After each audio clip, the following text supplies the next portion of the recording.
Durante quase 2 séculos, o shogunato de Kamakura governou o Japão. Os samurais consolidaram seu poder. Os grandes clãs mantinham a ordem nas províncias. E, embora conflitos acontecessem, o país permanecia relativamente estável. Mas nenhum governo dura para sempre. No século XIV, o shogunato começou a enfraquecer. Problemas econômicos, disputas entre famílias poderosas e a insatisfação de diversos senhores feudais desgastaram lentamente sua autoridade. Foi nesse cenário que o imperador Go-Daigo acreditou ser possível recuperar o poder perdido. Depois de séculos vivendo como símbolo da nação, o imperador desejava voltar a governar de verdade. Iniciou uma rebelião contra o shogunato. Por um breve momento, parecia que seus planos dariam certo. O governo militar caiu. O imperador voltou ao centro do poder. Esse período ficou conhecido como Restauração Kemmu. Mas a vitória durou pouco. Entre os próprios guerreiros que ajudaram o imperador, surgiu um novo líder. Seu nome era Ashikaga Takauji. Inicialmente, Takauji lutou em favor do imperador, mas logo rompeu com ele. Reuniu seus seguidores, marchou sobre Kyoto e derrotou as forças imperiais. Em 1338, recebeu o título de shogun. Assim nasceu um novo governo militar, o Shogunato Ashikaga. Diferente do forte governo criado pelos Minamoto, os Ashikaga jamais conseguiram controlar completamente o Japão. Seu poder dependia constantemente da lealdade dos grandes senhores feudais, os daímios. Enquanto o shogun permanecia em Kyoto, os daímios fortaleciam seus próprios exércitos, construíam fortalezas, acumulavam riquezas e administravam suas terras quase como pequenos reinos independentes. O equilíbrio era frágil. Bastava uma disputa sucessória ou uma aliança rompida para que todo o sistema entrasse em colapso. E foi exatamente isso que aconteceu. No século XV, uma crise política dentro da própria capital transformou-se numa guerra devastadora. Era a Guerra Nin. O conflito começou por causa de uma disputa pela sucessão do shogunato, mas rapidamente envolveu dezenas de famílias poderosas. Kyoto, uma das cidades mais importantes do Japão, transformou-se em um campo de batalha. Templos queimaram, palácios foram destruídos, bairros inteiros desapareceram sob as chamas. Quando a guerra terminou, praticamente ninguém havia vencido, mas todos haviam perdido. O governo central jamais recuperaria sua antiga autoridade. O Japão entrou então em um dos períodos mais violentos de toda a sua história. Os historiadores o chamam de período Sengoku, o período dos estados em guerra. Durante mais de um século, os grandes daímios lutariam entre si pelo controle do arquipélago. Castelos surgiriam por toda parte. Traições tornariam-se comuns. Alianças mudariam constantemente. A sobrevivência dependeria da inteligência, da estratégia e da força militar. Foi nesse mundo caótico que nasceu um homem completamente diferente dos líderes de sua época. Um guerreiro ousado, imprevisível, disposto a quebrar todas as regras. Um homem que sonhava unificar o Japão. Seu nome era Oda Nobunaga. Em 1534, enquanto o Japão permanecia dividido por guerras constantes, nascia um menino na província de Owari. Seu nome era Oda Nobunaga. Ele pertencia a uma família de daímios locais. Não era a mais poderosa do Japão, nem a mais rica, nem a mais influente. Naquele momento, ninguém imaginava que aquele garoto mudaria completamente a história do país. Desde muito jovem, Nobunaga demonstrava um comportamento incomum, enquanto outros filhos da nobreza seguiam rigorosamente as tradições. Ele parecia ignorá-las. Vestia-se de maneira simples, misturava-se ao povo, frequentava mercados, falava com comerciantes, convivia com pessoas consideradas inferiores pela aristocracia. Para muitos, aquilo era um escândalo. Recebeu até um apelido. Chamavam-no de o Grande Tolo de Ovari. Os próprios nobres acreditavam que jamais seria capaz de governar. Parecia impulsivo, irreverente, indisciplinado, mas essa imagem escondia algo importante. Enquanto todos olhavam apenas para sua aparência, Nobunaga observava atentamente o mundo ao seu redor. Percebia que o Japão estava mudando. Novas armas chegavam ao arquipélago. O comércio crescia. Os antigos costumes militares começavam a perder eficiência. Ele entendia algo que poucos compreendiam. Quem continuasse lutando como os antigos samurais acabaria derrotado. Em 1549, outro acontecimento alterou profundamente o cenário japonês. Missionários europeus desembarcaram nas ilhas. Entre eles estava o jesuíta Francisco Xavier. Além da religião cristã, os europeus trouxeram novas ideias, novas tecnologias e ampliaram o contato comercial entre o Japão e o Ocidente. Mas talvez a maior mudança já tivesse acontecido alguns anos antes. Mercadores portugueses haviam introduzido no arquipélago uma arma praticamente desconhecida pelos japoneses: o arcabuz, uma arma de fogo simples, lenta para recarregar, mas extremamente poderosa. Muitos samurais desprezaram aquela novidade. Acreditavam que a verdadeira batalha deveria ser vencida pela espada, pela habilidade individual, pela coragem. Nobunaga pensava diferente. Percebeu imediatamente o potencial daquelas armas. Começou a comprá-las. Mandou produzir novas unidades. Treinou seus soldados para utilizá-las em grande escala. Era uma decisão revolucionária, enquanto outros comandantes permaneciam presos às tradições. Ele preparava um novo tipo de exército. Pouco tempo depois, seu pai faleceu. Nobunaga herdou o comando do clã, mas sua sucessão esteve longe de ser tranquila. Diversos parentes acreditavam que ele não possuía capacidade para governar. Alguns apoiaram outros candidatos. Outros iniciaram conspirações. Em vez de unir a família, a morte do pai mergulhou o clã Oda em uma crise. Nobunaga reagiu rapidamente. Derrotou rivais internos. Eliminou rebeliões. Consolidou seu poder. Aos poucos, o jovem que antes era chamado de tolo começava a demonstrar uma habilidade política e militar impressionante. Mas seu maior desafio ainda estava por vir. Um dos daimyos mais poderosos do Japão decidiu invadir Ovari. Seu nome era Imagawa Yoshimoto. Ele marchava com um exército gigantesco, calculado em mais de 20.000 homens. Nobunaga mal conseguia reunir 3.000 soldados.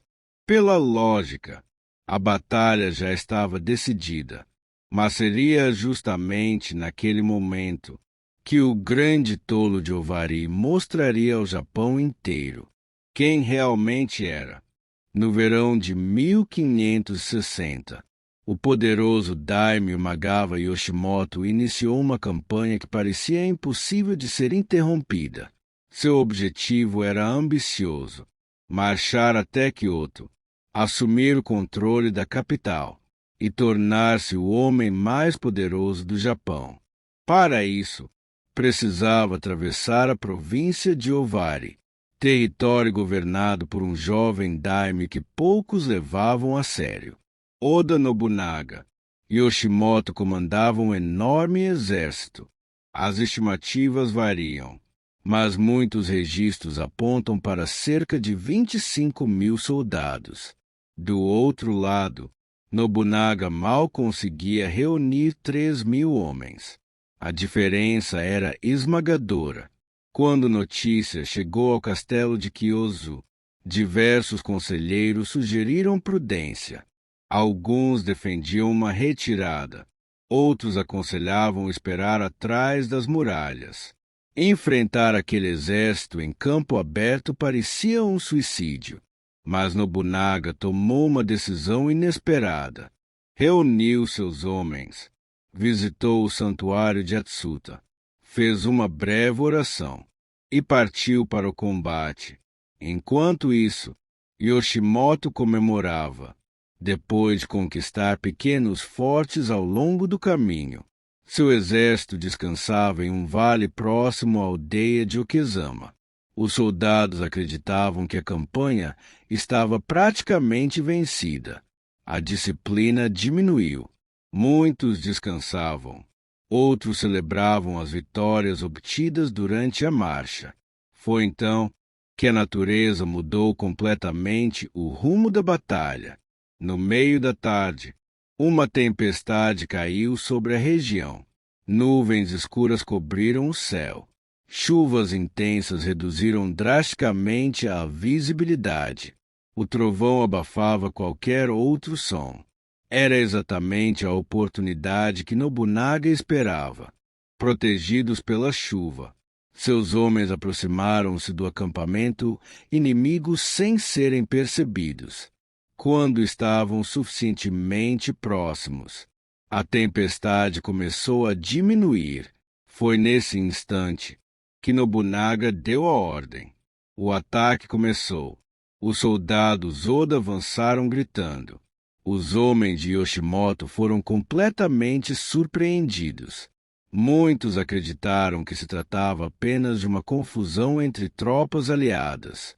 Outros sequer conseguiram pegar suas armas. O caos espalhou-se rapidamente. No centro da confusão, Yoshimoto tentou entender o que estava acontecendo. Segundo algumas tradições, inicialmente acreditou que seus próprios soldados estivessem brigando entre si. Quando percebeu a verdade, já era tarde. Os guerreiros de Nobunaga chegaram até sua posição. Após um breve combate, o poderoso daimyo foi morto. Com a morte do comandante, o gigantesco exército perdeu completamente a organização. A retirada transformou-se em fuga. Contra todas as probabilidades, o menor exército havia derrotado o maior. A notícia espalhou-se rapidamente pelo Japão. O homem conhecido como o Grande Tolo de Owari desapareceu. Em seu lugar, nascia um dos estrategistas mais respeitados de sua geração. Diversos daimyos passaram a enxergar Nobunaga de outra maneira. Alguns tornaram-se seus aliados. Outros começaram a temê-lo. Entre aqueles que observaram atentamente sua vitória, estava um jovem líder da província vizinha de Mikawa. Seu nome era Tokugawa Ieyasu. Durante anos, os dois construiriam uma das alianças mais importantes da história japonesa, uma parceria que mudaria definitivamente o destino do arquipélago. Mas Nobunaga ainda estava apenas começando. Sua ambição era muito maior. Ele não queria apenas defender Owari, nem conquistar províncias vizinhas. Seu objetivo era outro: unificar todo o Japão. A vitória em Okezama mudou tudo. Até então, Oda Nobunaga era apenas mais um daime tentando sobreviver em meio ao caos do período Sengoku. Depois daquela batalha, seu nome passou a ser conhecido em todo o arquipélago. Os pequenos senhores começaram a procurar sua aliança. Os grandes passaram a observá-lo com preocupação. Mas Nobunaga sabia que vencer uma batalha não significava vencer a guerra. Seu verdadeiro objetivo ainda estava distante. Para governar o Japão, era necessário controlar Kyoto, a antiga capital imperial. Ali permanecia o imperador. Ali funcionava a corte. E, pelo menos em teoria, também deveria governar o shogun. Quem controlasse Kyoto controlaria o coração político do Japão. Naquele momento, porém, a cidade encontrava-se mergulhada na instabilidade. O antigo shogunato Ashikaga já não possuía força para manter a ordem. O shogun tinha cada vez menos autoridade. Diversos daimyos disputavam influência. Enquanto isso, o jovem Ashikaga Yoshiki, irmão do último shogun assassinado, procurava alguém disposto a ajudá-lo. Precisava de um poderoso aliado para recuperar o controle do shogunato. Após diversas tentativas frustradas, voltou seus olhos para Oda Nobunaga. Era uma oportunidade que Nobunaga dificilmente recusaria. Ajudar Yoshiaki significava marchar para Kyoto com um propósito legítimo, não como um conquistador, mas como restaurador da ordem. Em 1568, seu exército iniciou a campanha. Ao longo do caminho, alguns clãs decidiram resistir. Outros preferiram abrir seus portões sem lutar.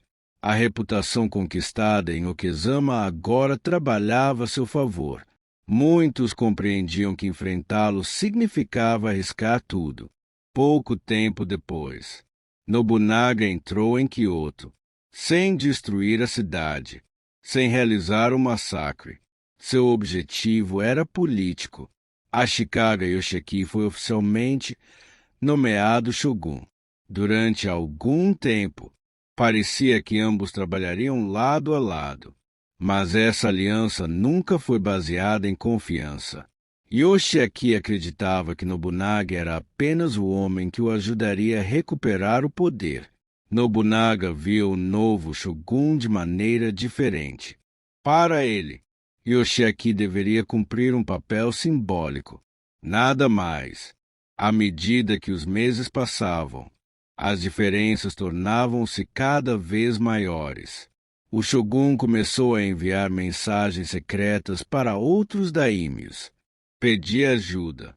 Tentava formar alianças contra aquele homem que, pouco antes, o colocará novamente no poder. Nobunaga descobriu tudo e percebeu que não poderia dividir o Japão com ninguém. Seu projeto era maior. Não pretendia controlar apenas Kyoto. Queria construir um novo país. Um Japão unificado sob uma única autoridade. Para alcançar esse objetivo, precisaria enfrentar praticamente todos os grandes clãs do arquipélago. E muitos deles já estavam se preparando para a guerra. Entre esses inimigos, havia um comandante cuja fama atravessava o Japão inteiro. Era considerado um dos maiores estrategistas de sua época, um homem conhecido como Takeda Shingen. Durante muito tempo, parecia inevitável que esses dois gigantes se enfrentassem, e todo o Japão aguardava esse momento. À medida que Oda Nobunaga ampliava seu poder, o medo espalhava-se entre os grandes daimyos. Durante séculos, o Japão viverá dividido. Cada senhor governava suas próprias terras. Cada clã defendia seus interesses. Mas Nobunaga pensava diferente. Ele não queria apenas conquistar províncias. Queria acabar com aquele sistema. Sonhava com o Japão unificado.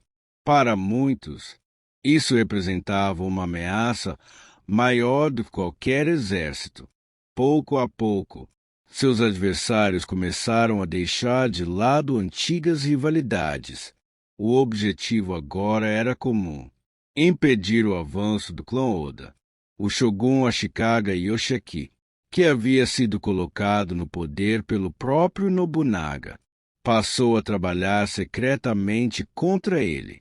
Enviava cartas, buscava alianças, tentava convencer os maiores senhores da guerra do país a unir forças. Entre aqueles que responderam ao chamado, estava um dos homens mais respeitados de sua geração, Takeda Shingen, senhor da província de Kai. Shingen era muito diferente de Nobunaga. Enquanto Nobunaga apostava na inovação, na disciplina e nas armas de fogo, Shingen era o retrato do comandante tradicional. Sua cavalaria era considerada a melhor do Japão. Seus soldados treinavam durante anos. Sua capacidade estratégica tornou-se lendária. Diversos provérbios surgiram para descrevê-lo. O mais famoso dizia: asterisco, asterisco, rápido como o vento, silencioso como a floresta, feroz como o fogo, inabalável como montanha. Asterisco, asterisco.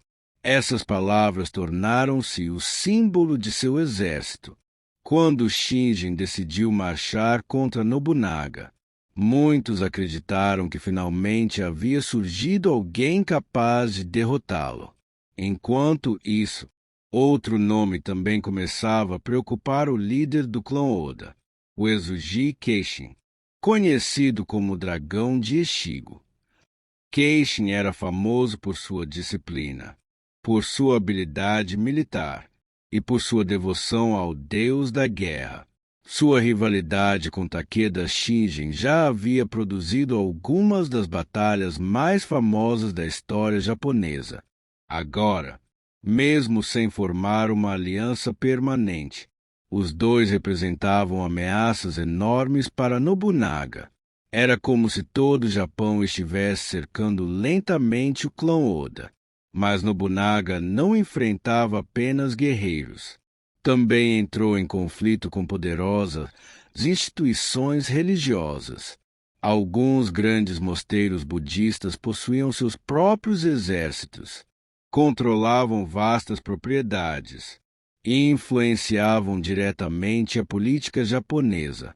Os chamados monges guerreiros, ou Soei, lutavam tão ferozmente quanto qualquer samurai. Alguns desses mosteiros apoiavam abertamente os inimigos de Nobunaga.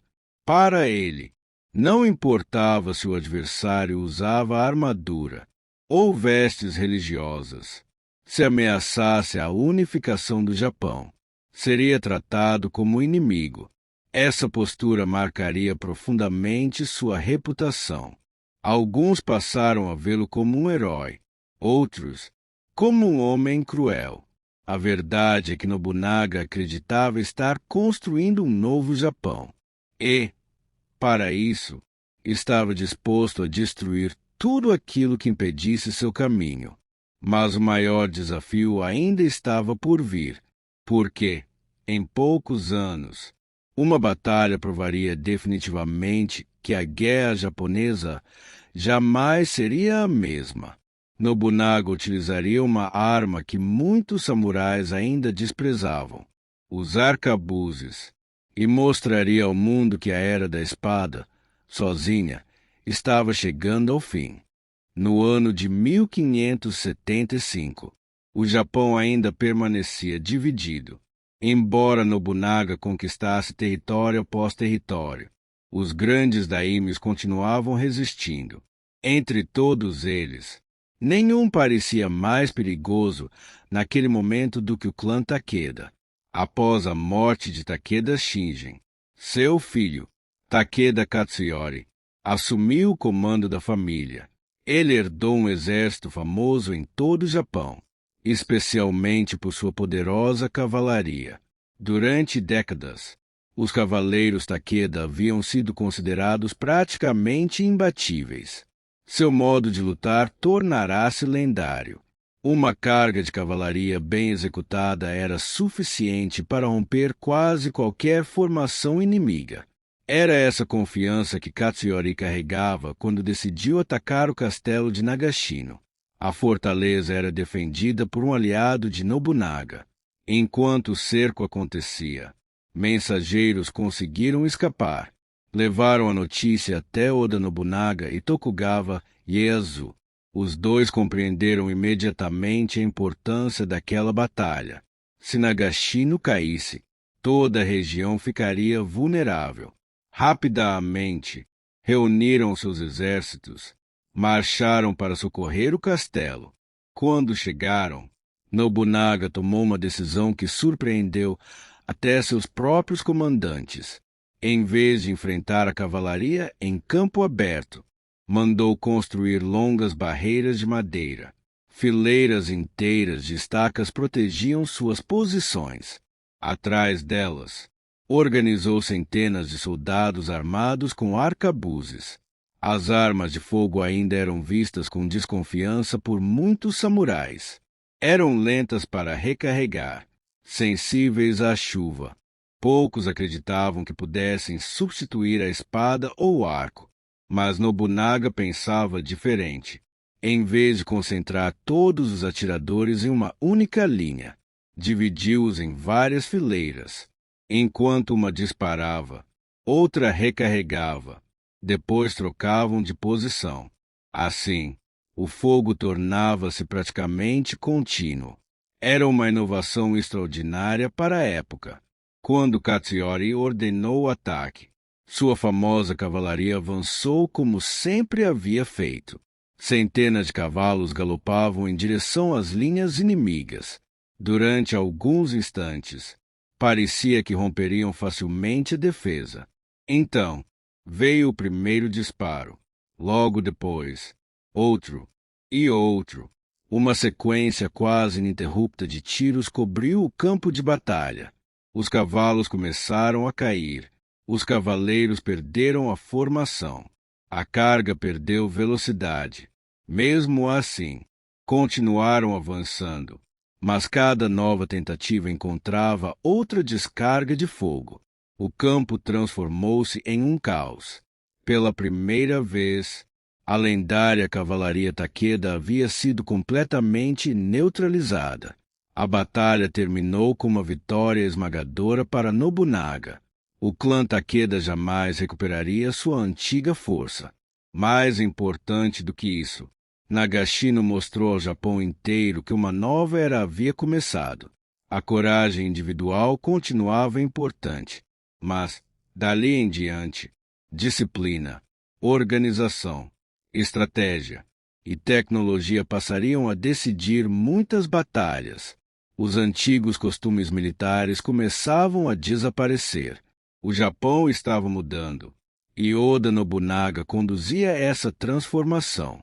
Mas justamente quando parecia estar cada vez mais próximo de unificar o país, a traição veio de onde menos esperava. Não partiria de um grande daimyo, nem de um poderoso mosteiro. Viria de um homem que servirá ao seu lado durante anos. Seu nome era Akechi Mitsuide. No início da década de 1580, parecia que ninguém mais poderia deter Oda Nobunaga. Seus maiores rivais haviam sido derrotados. Os Takeda praticamente deixaram de existir. Diversos daimyos haviam jurado lealdade. Outros preferiam negociar em vez de lutar. Pela primeira vez em mais de um século, a unificação do Japão parecia realmente possível. Mas a história costuma guardar suas maiores surpresas justamente quando a vitória parece inevitável. Entre os generais mais importantes de Nobunaga estava um homem chamado Akechi Mitsuide. Era experiente, inteligente, respeitado. Durante anos, servirá fielmente ao clã Oda. Participará de campanhas militares. receberá responsabilidades importantes. Nobunaga confiava nele. Por isso, jamais imaginou que seria justamente Mitsuide quem colocaria fim à sua vida. Os motivos da traição continuam sendo debatidos até hoje. Alguns historiadores acreditam que Mitsuide acumulava ressentimentos. Nobunaga era conhecido por tratar seus subordinados com extrema severidade. Humilhava generais em público. Exigia resultados. Punia duramente qualquer fracasso. Outros estudiosos defendem que a motivação foi política. Mitsuide percebeu que, se esperasse mais, jamais teria oportunidade de conquistar poder para si. Também existem teorias envolvendo disputas familiares, interesses pessoais e até conspirações mais amplas. A verdade provavelmente jamais será conhecida. Na primavera de 1582, Nobunaga encontrava-se em Kyoto, hospedado no templo de Onji. Levava consigo apenas uma pequena escolta. A maior parte de seu exército encontrava-se em outras campanhas. Naquele momento, nada indicava perigo. Enquanto isso, Akechi Mitsuide recebeu ordens para marchar e auxiliar outro dos grandes generais de Nobunaga, Toyotomi Hideyoshi, mas, durante a marcha, mudou completamente a direção de seu exército. Seus soldados perguntaram para onde realmente seguiriam. Segundo uma famosa tradição japonesa, Mitsuide respondeu apenas: "O inimigo está em Onji." Na madrugada, milhares de soldados cercaram silenciosamente o templo. Quando o ataque começou, os homens de Nobunaga foram completamente surpreendidos. O templo rapidamente tornou-se um campo de batalha. Mesmo em enorme desvantagem, os poucos samurais presentes resistiram. Lutaram até o último instante. Nobunaga compreendeu rapidamente que não havia possibilidade de escapar. Recusar-se a ser capturado fazia parte da honra samurai. Segundo os relatos tradicionais, após ordenar que documentos importantes fossem destruídos, realizou o ritual do seppuku, o suicídio ritual reservado aos guerreiros. Em seguida, o templo foi consumido pelas chamas. Seu corpo jamais foi encontrado. A morte de Nobunaga abalou todo o Japão. O homem que estava prestes a unificar o país desaparecia de forma repentina. Akechi Mitsuide acreditava que, finalmente, assumiria o poder, mas seu triunfo duraria pouquíssimo tempo, porque um dos generais mais brilhantes de Nobunaga recebeu rapidamente a notícia da traição. Ele interrompeu sua campanha, marchou sem descanso e jurou vingar seu antigo senhor. Seu nome era Toyotomi Hideyoshi. A notícia da morte de Oda Nobunaga espalhou-se rapidamente pelo Japão. Para muitos, parecia o fim do sonho de unificar o país. Durante décadas, Nobunaga havia derrotado inimigos que pareciam invencíveis, desafiado tradições, mudado a forma de fazer guerra. Agora, tudo parecia perdido, mas um de seus generais recusou-se a aceitar aquele destino. Seu nome era Toyotomi Hideyoshi. Naquele momento, Hideyoshi encontrava-se cercando um castelo no oeste do Japão. Assim que recebeu a notícia da traição, tomou uma decisão extraordinária. Firmou rapidamente um acordo com o inimigo que enfrentava, encerrando o cerco sem prolongar a batalha. Depois, iniciou uma marcha forçada em direção a Kyoto. Seus homens caminharam dia e noite. Percorreram uma distância impressionante em pouquíssimo tempo. A velocidade daquela movimentação surpreendeu completamente Akechi Mitsuide. O traidor imaginava possuir tempo suficiente para consolidar seu poder. Não possuía. Poucos dias após a morte de Nobunaga, os dois exércitos encontrarão-se na Batalha de Yamazaki. O combate foi rápido. As tropas de Mitsuide não conseguiram resistir. Derrotado, fugiu do campo de batalha, mas jamais teria oportunidade de reorganizar suas forças. Enquanto tentava escapar, foi atacado por camponeses armados. Morreu poucos dias depois. Seu governo durará apenas 13 dias. Foi um dos mais curtos da história japonesa. Com a morte de Mitsuide, Hideyoshi assumiu naturalmente a liderança das forças que antes pertenciam a Nobunaga. Mas sua tarefa estava longe de terminar. O Japão continuava dividido. Diversos daimyos recusavam-se a reconhecer sua autoridade. Outros acreditavam possuir direito à sucessão. Mais uma vez, o país mergulhou em conflitos. Ainda assim, Hideyoshi herdou algo extremamente valioso. A obra iniciada por Nobunaga. Os antigos rivais estavam enfraquecidos. A estrutura militar criada pelo clã Oda permanecia praticamente intacta. As armas de fogo continuavam transformando os campos de batalha. O caminho para a unificação estava aberto. Faltava apenas alguém capaz de percorrê-lo até o fim. Esse homem seria Toyotomi Hideyoshi.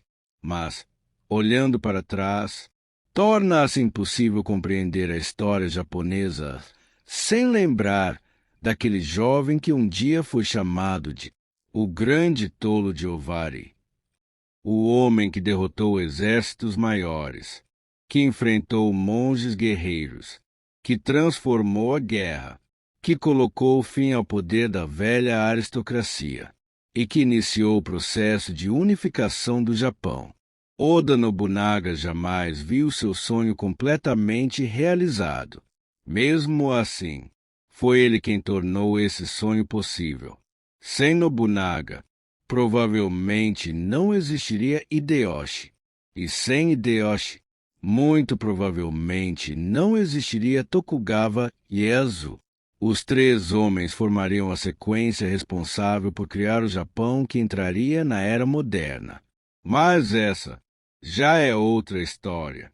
Quando Oda Nobunaga nasceu, o Japão era um arquipélago dividido por guerras intermináveis. Quando morreu, a unificação já não parecia um sonho impossível.